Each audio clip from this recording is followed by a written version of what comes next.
મારું નામ બુટાભાઈ રબારી। હાલ હું સવારે 10 થી 11 વાગ્યાના ગાળાની અંદર રૂપાવટીના રોડ ઉપર ગયેલ તો એ જગ્યા ઉપર ગૌચર અને ખરાબાની જગ્યા ઉપર ખનન થતું હતું। તો એ જગ્યા ઉપર મેં વિડીયો ઉતાર્યો અને ખાણ ખનીજ વિભાગ અને વઢવાણ મામલતદારશ્રીને મેં જાણ કરેલી અને ખોડ ગ્રામ પંચાયતને પણ જાણ કરી કે આ જગ્યા ઉપર અનલીગલી માઇનિંગ ચાલુ છે। તો એ લોકોનો કોઈ પણ રિસ્પોન્સ મળેલ નથી મને। અત્યારે હાલ 1 થી 2 વાગ્યાના ગાળાની અંદર વઢવાણ મામલતદારની સૂચના અનુસાર મામલતદારની ટીમ અને સર્કલ સાહેબ શ્રી સ્થળ તપાસણી માટે આવેલા, પણ જે અત્યારે જો સ્થળ તપાસણી ઉપર આવે તો ત્યાં કંઈ મળેલ નહીં।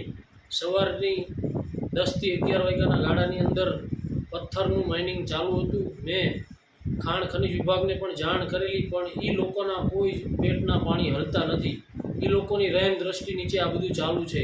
મેં ખાણ ખનીજ અધિકારીના મેન સુપરવાઇઝરને મેં જણાવેલ તો એમને મને એવો જવાબ આપેલો કે બુટાભાઈ તમે લેખિતની અંદર આપો તો મારી પાસે એવિડન્સ પુરાવા છે। મેં એ લોકોને 2 થી 3 વાર લેખિતની અંદર પણ આપેલું છે ખાણ ખનીજ વિભાગને, કલેક્ટરશ્રીને। તો હું એમ કહું છું કે જો હું તમને એવિડન્સ પુરાવા સાથે જો વિડીયો આપતો હોય તો તમારે ચેકિંગમાં આવવાની ફરજ બને છે। અને જો તમારાથી આ ન થાય એવું હોય તો એચટી મકવાણા સાહેબને તમે ચાર્જ સોંપો, કારણ કે આ બધું જે છે એ કલેક્ટરથી માંડીને ગાંધીનગર સુધીના હપ્તા રાજ ચાલે છે।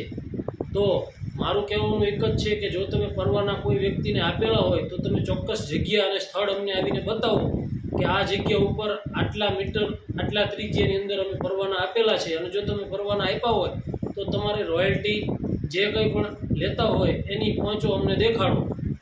અનલીગલી માઇનિંગ ચાલુ છે એની પણ મારી પાસે એવિડન્સ પુરાવા છે। તો કલેક્ટર અને ખાણ ખનીજ વિભાગને હું કહું છું કે સતર્ક થઈ જજો, નહીંતર હું આવતા 30 દિવસની અંદર જો માઇનિંગ બંધ નહીં થાય તો અમે ગાંધીનગર સુધી કૂચ કરશું।